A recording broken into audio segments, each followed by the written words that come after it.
All right, well, let's turn to Genesis 24. Genesis 24. Hopefully we can get to a stopping point today at the end of another section of the book of Genesis. I think we may be able to lay to rest the patriarch Abraham today. And so we'll see if we can do that today. A little bit of review here in Genesis 24. This is the Bible's great love story, and that is the finding of a bride for Isaac. And we talked about how I believe it's a picture of God the Father sending forth God the Holy Spirit and calling a bride into himself, into his Son, and that is God the Son, Jesus Christ. And so God the Father sending his Spirit, going and getting a bride, which is the church, and bringing the bride back to his Son, Jesus Christ. That's a beautiful picture in Genesis 24.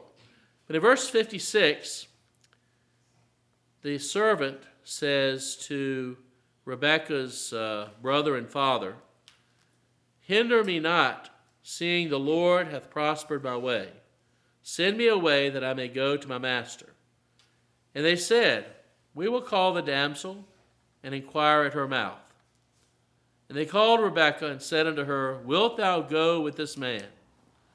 And she said, "I will go."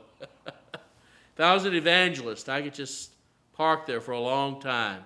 I will go. If we were at a camp meeting, the crowd would come alive. I will go. This is the best decision Rebekah ever made. And when the Holy Spirit is working in someone's heart, the best decision that person could ever make is say, "I will go. I will come to the Lord Jesus Christ." And so, we see here Rebekah is going to join her bridegroom Isaac. This is part of God's promise to make of Abraham a great nation. Verse number 61 is where we pick up today. "And Rebekah arose and her damsels, and they rode upon the camels, and followed the man.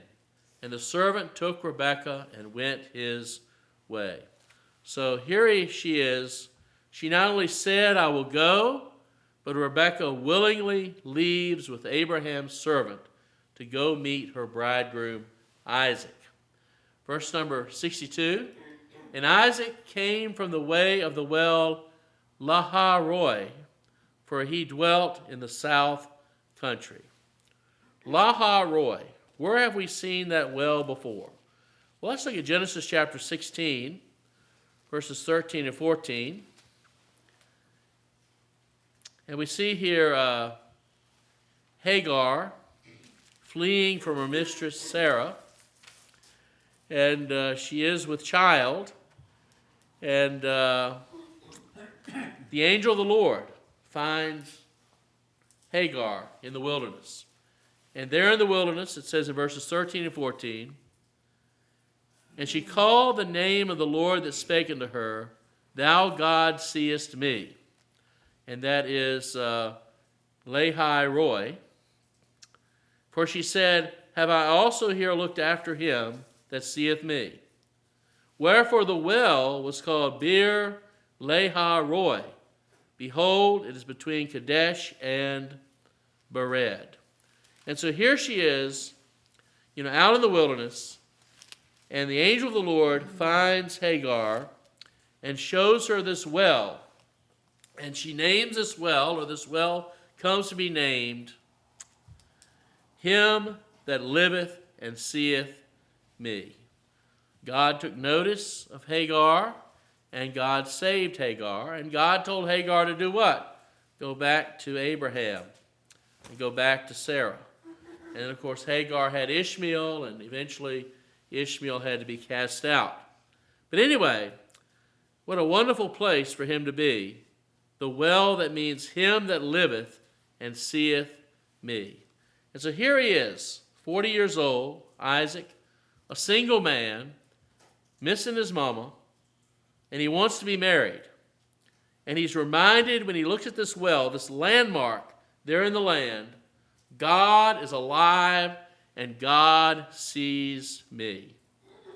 And if you're single, that's where you need to be in your life. God is alive, he is on his throne, and he sees me. He knows I exist.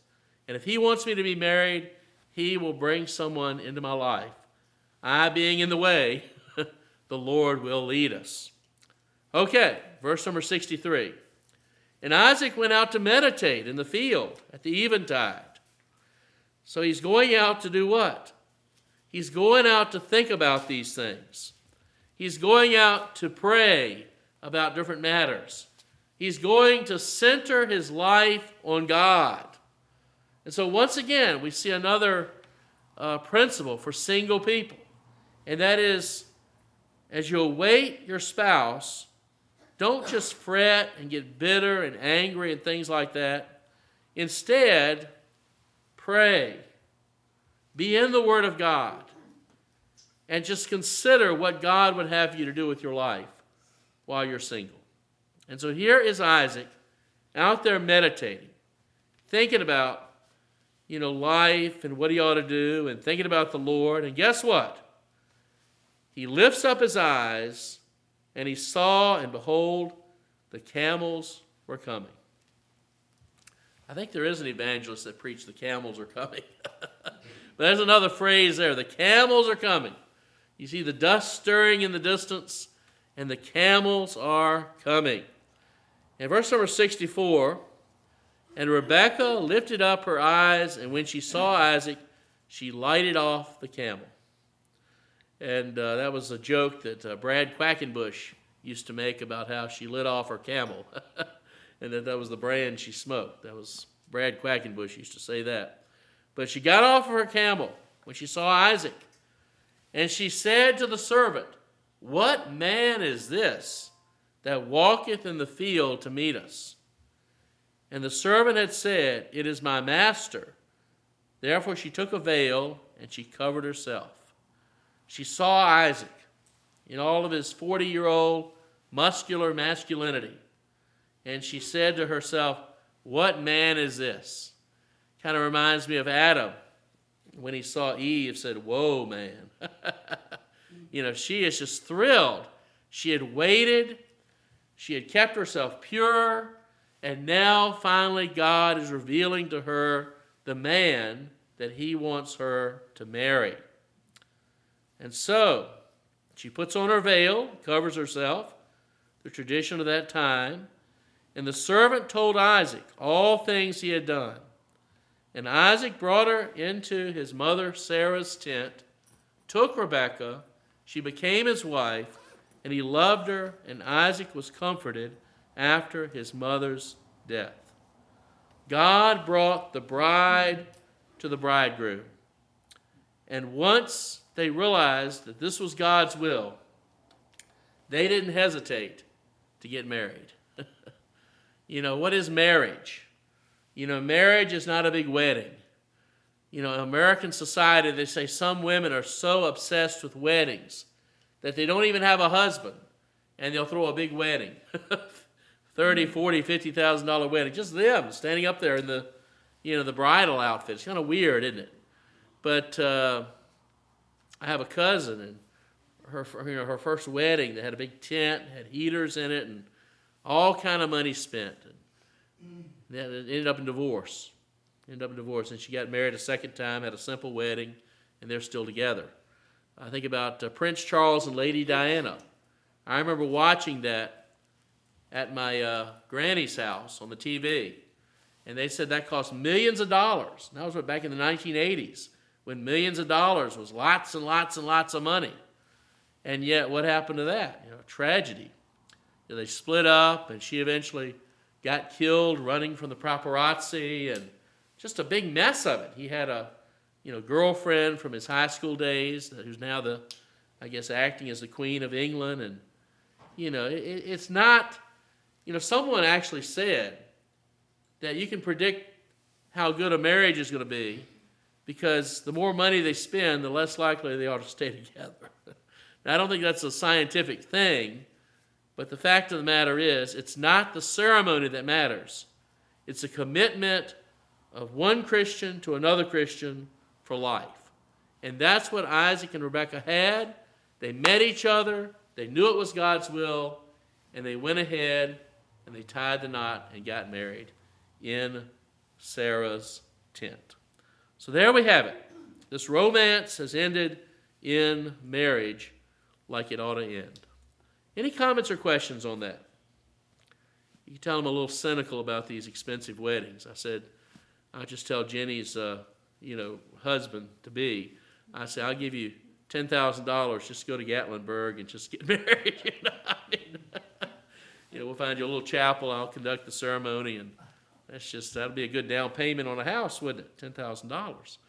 But anyway, that's my own little thing. But you can see here, it's not the ceremony that matters. It is a commitment of the husband and the wife. All right. So now we're going to get to this woman who's one of the lesser-known characters in the Bible because there's not much said about her. And that is Abraham's, it depends on how you're adding them up, either his second or his third wife. And that is Keturah. Verse number 1 of chapter 25. Then again, Abraham took a wife, and her name was Keturah. Now, I thought it was interesting. The name Keturah in the Hebrew language means incense or fragrance. And so perhaps she made life smell a little better for Abraham after the death of his wife, Sarah. And he had about 35 years after Sarah died left on this earth to live. So quite a bit of time to enjoy the incense or fragrance of this woman, Keturah. Verses 2 through 4 says she bare him Zimran and Jokshan and Medan and Midian and Ishbak and Shua. And Jokshan begat Sheba and Dedan, and the sons of Dedan were Asarim and Leturshim and Lumen. And the sons of Midian, Ephah and Epher and Hanok and Abida and Eldah. All these were the children of Keturah. And so we see here these, 6? You count 6 sons here that he had with Keturah. And the reason these are listed is because I think it is a sign that God is fulfilling his promise to Abraham, that of Abraham he would make many nations. Chapter 17 of Genesis, verse 4, says, As for me, behold, my covenant is with thee, God speaking to Abraham, and thou shalt be a father of many nations. Now, of that list of sons in verse number 2, what is the one that sticks out? Which nation do you recognize, the most powerful nation of those sons? What's that? Israel. Well, Israel is one of Abraham's descendants, but in verse number 2 of Genesis 25, which son sticks out as the name of a prominent nation? Midian. That's right, the Midianites. And so, of course, the most prominent nation of come out of Abraham is Israel. But we see even with Keturah, we see the fulfillment of the promise of many nations coming out of Abraham. And we see the Midianites, and we see her other offspring, her other sons as well. And so we see here God once again fulfilling his promises, and specifically to Abraham to have many nations to come from him. And the most prominent is Midian, from whom came the Midianites. Verse number 5 of chapter 25. And Abraham gave all that he had unto Isaac. All right, let's look back at chapter 21. We're doing some reflecting today. Chapter 21, verse number 12.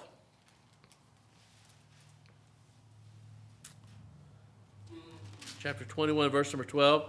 And God said unto Abraham, Let it not be grievous in thy sight because of the lad.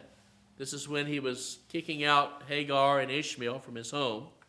And because of thy bondwoman, in all that Sarah hath said unto thee, hearken unto her voice, for in Isaac shall thy seed be called. You know, Jesus is called the only begotten Son of the Father. You know, we're all the sons and daughters of God if we're saved. But there's a special sense and we're going to talk about this in our morning message today, that Jesus is the only begotten of the Father. In the same way, Isaac, type of Christ, right, is the only begotten of his father. Did Abraham have other sons? Yes. But Isaac stood in a special relationship with his father, Abraham.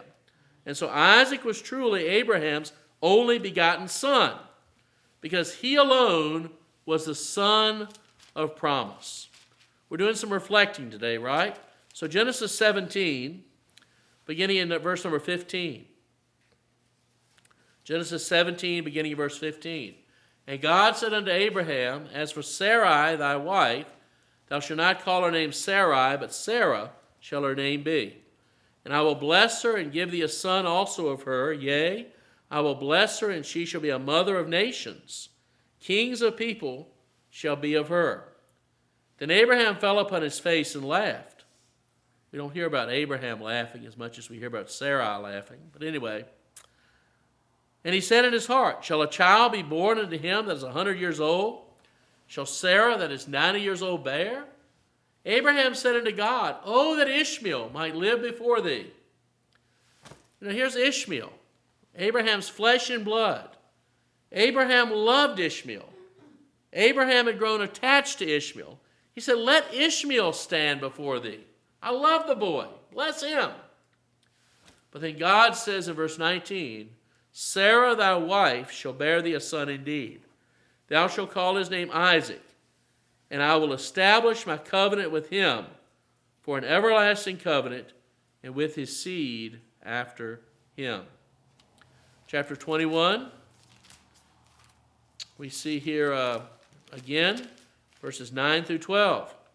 Sarah saw the son of Hagar the Egyptian, which she had borne unto Abraham, mocking. Wherefore she said unto Abraham, Cast out this bondwoman and her son, for the son of this bondwoman shall not be heir with my son, even with Isaac. And God brought this disturbance about, to cause a separating to take place. And the thing was very grievous in Abraham's sight because of his son. But God said unto Abraham, Let it not be grievous in thy sight because of the lad, and because of thy bondwoman. In all that Sarah hath said unto thee, hearken unto her voice, for in Isaac shall thy seed be called. And so we see here, as we consider the inheritance being given out, it says, Abraham gave all that he had unto who? Unto Isaac, because this was his only begotten son. And I use that phrase on purpose because I want you to know what that phrase means. It's the only one who is the true son of promise. Now, verse number 6 is an interesting verse. But unto the sons of the concubines which Abraham had, Abraham gave gifts and sent them away from Isaac his son, while he yet lived, eastward unto the east country. The concubines. Now here is a phrase that has very negative connotations today, and it should have negative connotations today. Because when God set up marriage in the Garden of Eden, he set up one man and one woman. But, as you had in that culture, you had men who had multiple wives. And so we see here that Hagar is referred to as a concubine and also referred to as his wife in different places. And some people have suggested that Abraham may have been married to Keturah before Sarah passed away. Now that doesn't make it right, and I personally don't think that's the case, but that was in line with the culture of Abraham's day, the idea of multiplying wives to yourself, especially if you're a wealthy man like Abraham. But perhaps, and this is what I think, this term speaks simply of the lesser nature of Abraham's marriages to Hagar and Keturah, and it testifies to the fact of why the children did not receive the inheritance, because the promise was to go to the son of Sarah, and these other two, Hagar and then Keturah, were lesser. They were not the ones through whom the promise would come. And so I personally believe that Abraham waited till Sarah died and then got remarried to Keturah, and that they, having the 6 sons was, just a good thing, totally legitimate thing.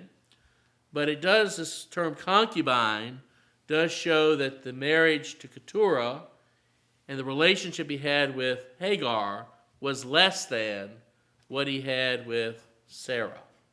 And so, it says, of the sons of the concubines, Abraham gave gifts and sent them away from Isaac his son. As with Ishmael, there was to be no mistaking who the son of promise was. The others were to be sent away with gifts, and I'm sure Abraham was very generous with his gifts to these sons. I'm sure they had a really good start in life, and they weren't hurting for anything, but he did send them away because there was one who was the son of promise, through whom the Messiah was one day going to come, and that is Isaac, his only begotten son. All right, any thoughts about Keturah, concubine, the 6 sons, any of that? Was Heather. it part of the culture to send away everybody, but whoever was either the firstborn or the son of promise? Was that part of the culture? I'm not really sure. I know the question being, was it part of the culture to send away the children that weren't the favored firstborn? And I don't know. I know it was part of the culture to multiply wives, but I don't know if that was part of the culture to send away. That'd be a good thing to look up. Maybe you can look it up and report back to us next time. That's a good question. Anyone else? Well, we're coming to the end of an era. It's time to have the organ music playing because Abraham is about to pass. And we're coming to the end of a section of the book of Genesis. So verse number 7, chapter 25. And these are the days of the years of Abraham's life, which he lived, 160 years. How many years is that, kids? 175. That's right, Zach. That's good. And so, Abraham lived 175 years. This would have been 35 years after the death of Sarah, so he would have had time to have the sons with Keturah and then send them away. Verse number 8 uses a phrase here, and Abraham gave up the ghost and died in good old age, an old man, full of years, and was gathered to his people. I think this is a beautiful phrase here. He was gathered to his people. Because I think what this phrase speaks of is he was with his people in eternity. And we here in the mountains have a song that's often sung at funerals, and that is, will the circle be unbroken? And so as we think about loved ones who were followers of Christ, who have gone into eternity, we sing that song, will the circle be unbroken?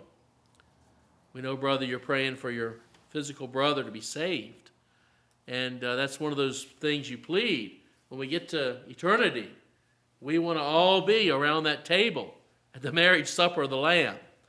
And this is a beautiful phrase, and that is, he was gathered to his people. He went to be with his people in eternity. And we think about Sarah, being with Sarah, not as husband and wife, but being with Sarah in eternity, and the others that he knew who were his loved ones in eternity. So gathered to his people, the circle being unbroken, immortality. Verse number 9, and his sons Isaac and Ishmael buried him in the cave of Machpelah, in the field of Ephron, the son of Zohar the Hittite, which is before Mamre. And so we see here Isaac and Ishmael. They must have on some level gotten along at this point because they both were there to bury their daddy. And they buried him in the cave of Machpelah. This is the plot of ground Abraham bought as a burial site for Sarah in Genesis 23. And if you want to review that, you can go back to Genesis chapter 23. Verse 10, the field which Abraham purchased of the sons of Heth, there was Abraham buried, and Sarah his wife. Abraham was buried with his wife Sarah. And unless there's a divorce, typically the tradition is that you're buried beside your first spouse, if you had any sort of a length of relationship with that first spouse. And so Abraham was buried with the one who bore him the son of promise, and that is his wife Sarah. Verse 11, and it came to pass after the death of Abraham that God blessed his son Isaac, and Isaac dwelt by the well Lahai-roi. As Jehovah had promised, God blessed Abraham's son Isaac. And where did he live? Right there by that well where he was meditating before he met Rebekah. And that is Lahai-roi. And that is the well of him that liveth and seeth me. It's a well located in southern Israel. And it's what a wonderful place to live and start a family. By a well which reminds you that God lives and God sees me. Well, chapter 25, verse 12 says, now these are the generations of Ishmael, Abraham's son. And so in verses 12 through 16, we won't read those verses, but we see here that Ishmael's genealogy is given here. And if you'd have lived back in that day, it would have meant something to you. Today it doesn't mean anything to us, really. But we see here with all of these children and all of these nations that God always keeps his promises.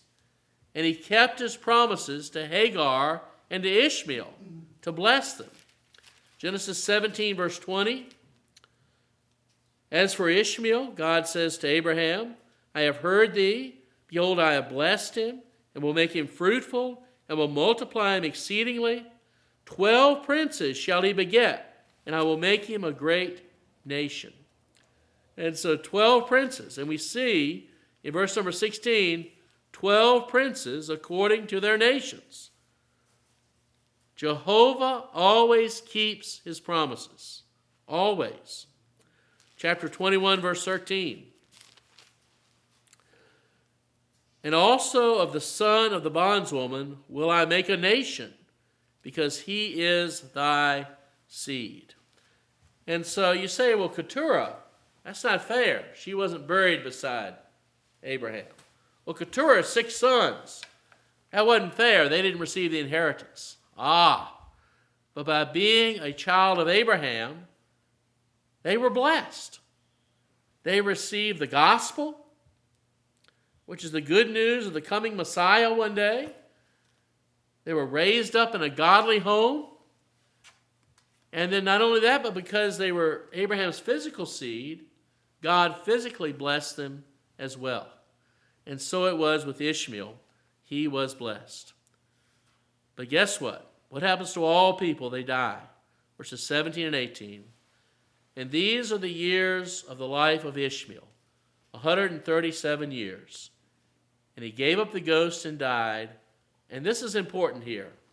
And was gathered unto his people. I believe that Abraham's God was Ishmael's God. I believe that those young years that Ishmael spent with his father Abraham impacted him for his entire life. And I think this understanding, he was gathered unto his people. In other words, he was now with his people, with Abraham and others who were saved for all of eternity. You know, I think that this also helps you as you look at Romans chapter 9, when it talks about Ishmael and Isaac. That it's not talking about their eternal salvation, that God chooses some and rejects others. But it's talking about 2 nations. You know, God chose Isaac, and yet he rejected Ishmael as the one who would be the Messiah, through whom the Messiah would come, and through whom he would bless in that way. And so I believe, as we see this terminology, that Ishmael was a child of God, and that he was, as far as it goes in the Old Testament, someone who was redeemed by the coming Messiah because of the time he spent with Abraham. So verse number 18, and they dwelt from Havilah unto Shur, that is before Egypt, as thou goest toward Assyria, and he died in the presence of all his brethren. And then we see that phrase in the next verse, verse 19, which is shows the start of a new section. And these are the generations of Isaac, Abraham's son. These are the generations. A new section is going to start. Abraham is gone, and now we're going to get that lesser-known patriarch, Isaac, who is sandwiched between Abraham and Jacob. And we're going to learn what happened in his life. And that'll be next time.